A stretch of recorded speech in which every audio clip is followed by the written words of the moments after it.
Perang antara Rusia dan Ukraina kini telah memasuki fase yang sangat berbeda dibandingkan tahun-tahun awal konflik. Di awal 2026, perang ini tidak lagi didominasi oleh kejutan strategis, manuver kilat atau euforia kemenangan sesaat. Yang tersisa adalah konflik yang matang, dingin, dan sangat rasional.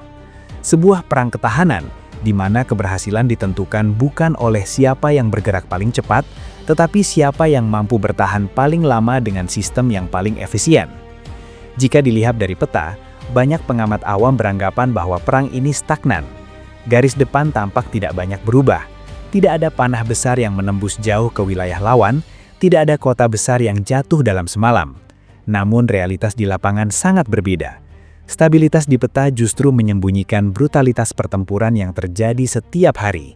Artileri berdentum tanpa henti, drone FPV berburu target di parit-parit sempit, dan infanteri bergerak dalam kelompok kecil, bertempur memperebutkan posisi yang terkadang hanya berjarak puluhan meter.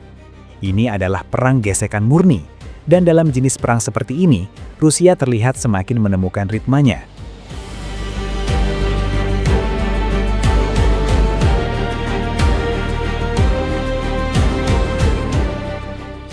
Berbeda dengan fase awal perang, Rusia saat ini tidak lagi mengejar terobosan dramatis yang penuh resiko.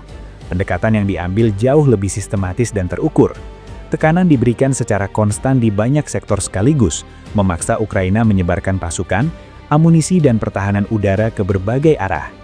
Di front timur, khususnya di wilayah Donetsk, Rusia secara perlahan namun konsisten memperluas kendali atas desa-desa kecil dan titik-titik taktis penting.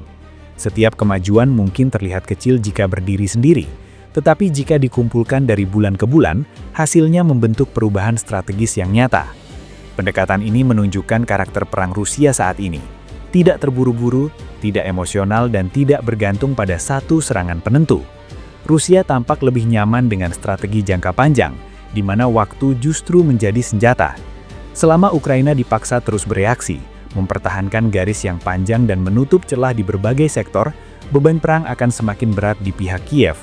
Dalam konteks ini, Rusia terlihat bermain dengan logika negara besar yang siap menghadapi konflik berkepanjangan.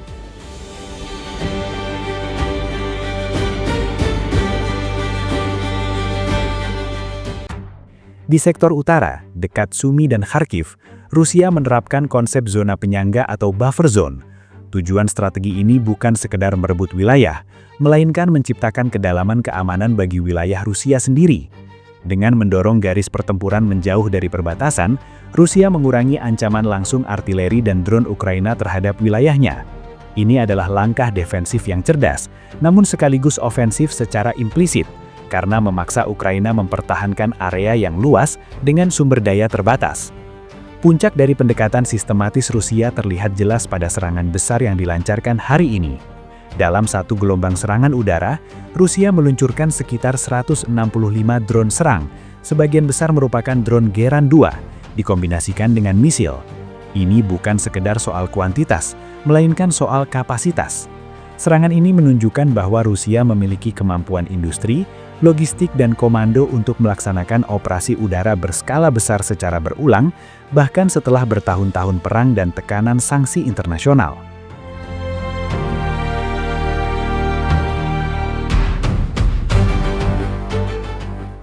Pertahanan udara Ukraina memang berhasil mencegat sebagian besar drone tersebut. Namun dalam doktrin perang modern, keberhasilan serangan tidak selalu diukur dari persentase yang lolos. Beberapa drone yang berhasil menembus pertahanan sudah cukup untuk menimbulkan dampak strategis.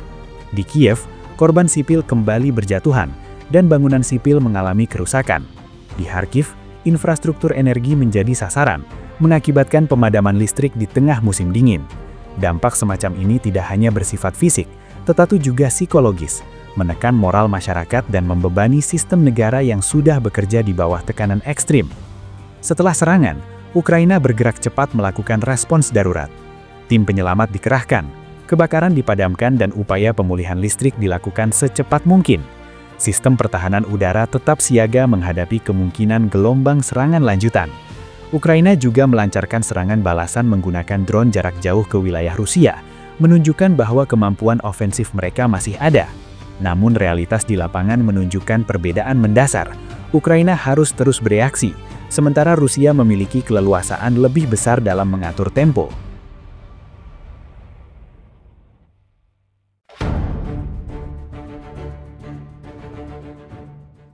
Disinilah terlihat keunggulan pendekatan Rusia saat ini. Rusia berperang dengan logika industri dan sistem. Produksi drone dilakukan dalam jumlah besar dengan desain yang relatif sederhana, murah dan mudah diganti.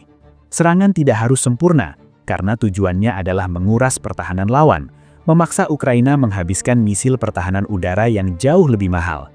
Ini adalah kalkulasi dingin, dan secara militer sangat efektif. Reaksi dunia internasional pun kembali muncul. Negara-negara Barat mengutuk serangan terhadap warga sipil dan infrastruktur, menegaskan dukungan politik dan militer mereka kepada Ukraina. Pertemuan diplomatik digelar, pernyataan keras disampaikan dan bantuan tambahan kembali dibahas. Namun seperti yang sudah berulang kali terjadi, reaksi ini lebih banyak bersifat politis dan simbolik. Di medan perang, dinamika tetap ditentukan oleh siapa yang memiliki kemampuan nyata untuk mempertahankan tekanan secara berkelanjutan.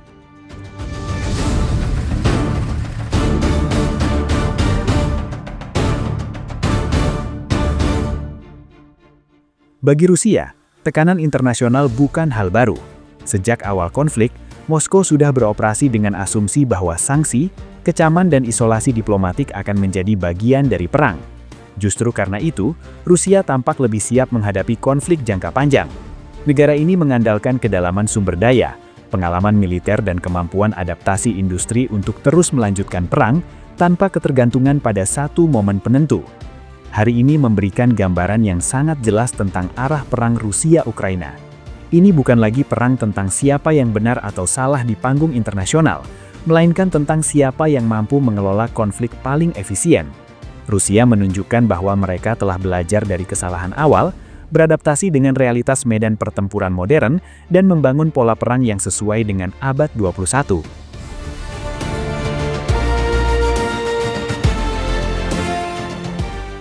Video ini dibuat untuk tujuan edukasi dan analisis semata. Kami tidak berpihak pada pihak manapun, tidak mempromosikan kekerasan, dan tidak mendukung perang dalam bentuk apapun. Seluruh informasi yang kami sajikan berasal dari laporan terbuka dan analisis geopolitik yang tersedia untuk publik. Tujuan kami adalah memberikan pemahaman yang seimbang mengenai situasi global agar masyarakat dapat melihat berbagai isu dengan lebih bijak. Kami percaya bahwa perdamaian, dialog, dan diplomasi merupakan jalan terbaik untuk menyelesaikan setiap konflik.